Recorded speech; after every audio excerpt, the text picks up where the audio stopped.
Welcome to Midday Mindset. I'm Demi.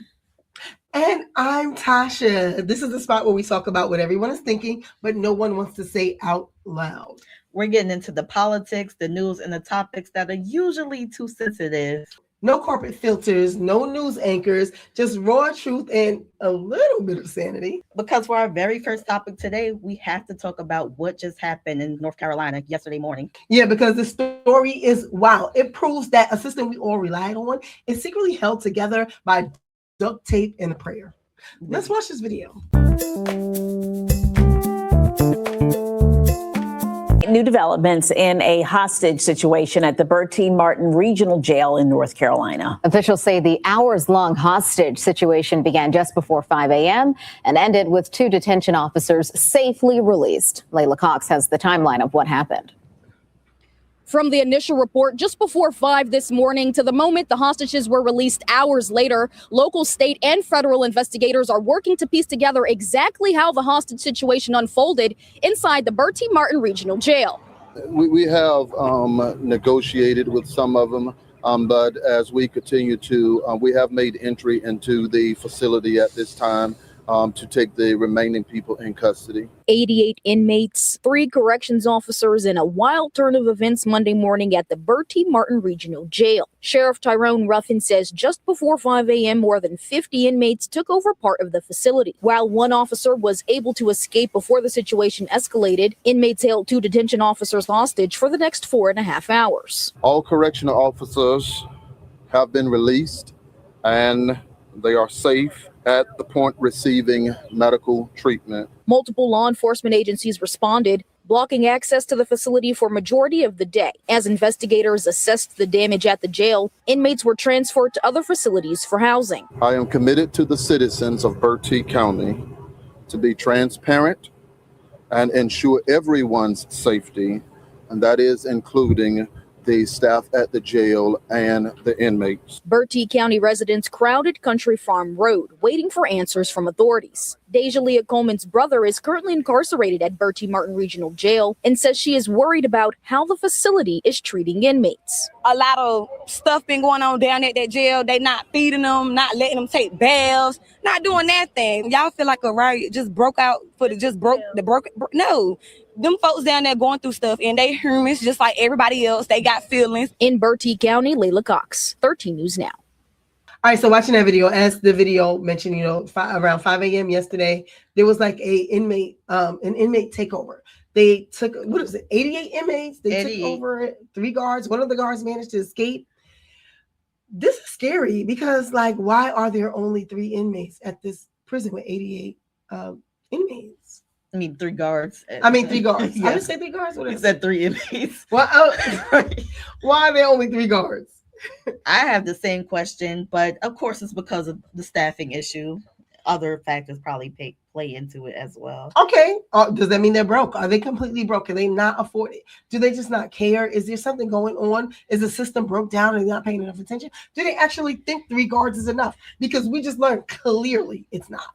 I think we already know we have a broken system at this point because look at all the chaos that goes on everywhere. Just like last year or a year or 2 ago, we had inmates escape in Louisiana.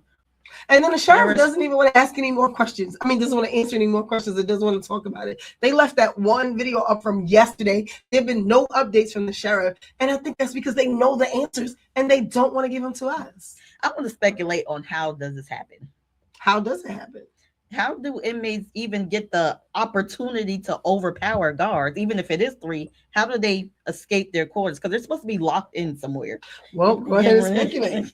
So it seems like how they initially escaped was through a failed safety door, pretty much. They were getting breakfast, and then usually there's 2 doors. One they have to open to feed them, and there's another door on that side. Apparently, they didn't escape the whole jail because that other door didn't fail. And then that other door, I think they call it a sally port, is also the reason why they had to negotiate from outside, like the FBI and things like that. When they responded, right, they couldn't get in. So I don't know if they breached the inside door, which made it fail. Anyway, ultimately, the main way that this happened was because there were way too many inmates and not enough guards, and the inmates were able to overpower the guards. Mm-hmm. I wanted to know if there were any demands. Like, did the inmates want, like, because they talk about negotiations. Did the inmates want anything? Or they're like, we want our freedom, or we want better conditions. But we heard that. Well, like the girl in the video was saying, she was like, they have bad conditions in there. They're not giving them food. So it sounds like they want a better situation in there. They want food, I guess, and more.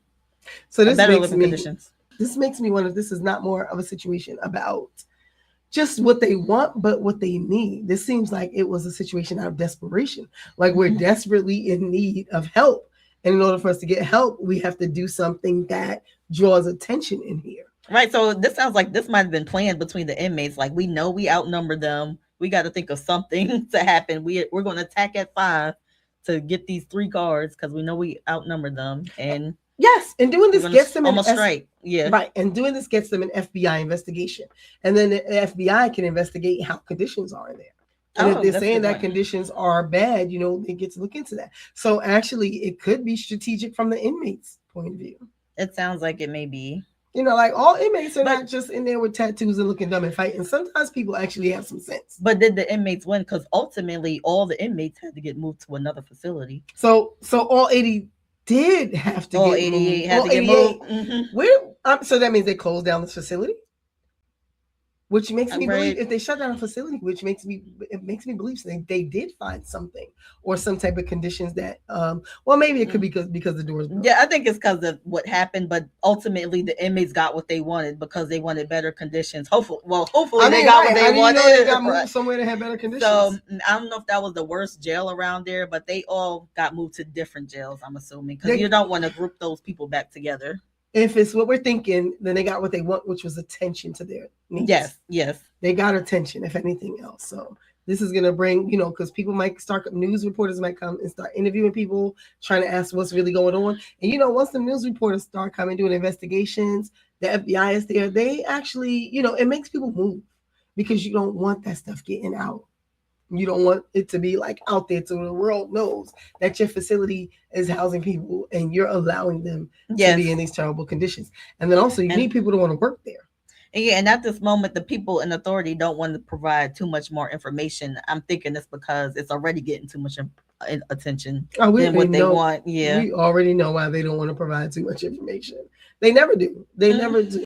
It's always like, they're always passing about, this is not my facility. This is not about us.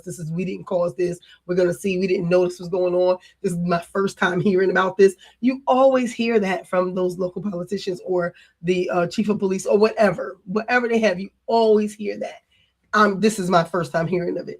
I fail to believe that this is all of their first time hearing about this. When it comes to this, like the people who can make a difference.